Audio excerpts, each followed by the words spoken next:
সকালবেলা ঘুম থেকে উঠলাম। ঘুম থেকে উঠে ভাবলাম অনেক সকাল সকাল উঠে গেছি। তারপরে আকাশের দিকে তাকালাম।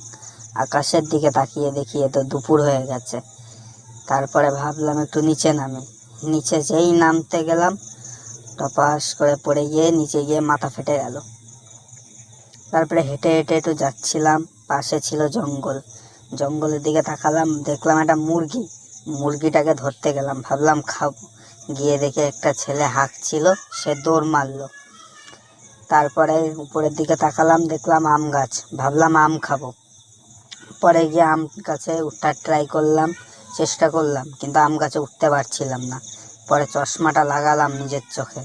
চশমাটা লাগিয়ে তারপরে উপরের দিকে দেখি এটা তো কদম গাছ, এটা কোনো আম গাছ না। তারপরে হাঁটতে হাঁটতে গরুর কাছে গেলাম, আদর করতে গেলাম, গরুতে গুঁতো মেরে ফেলে দিল।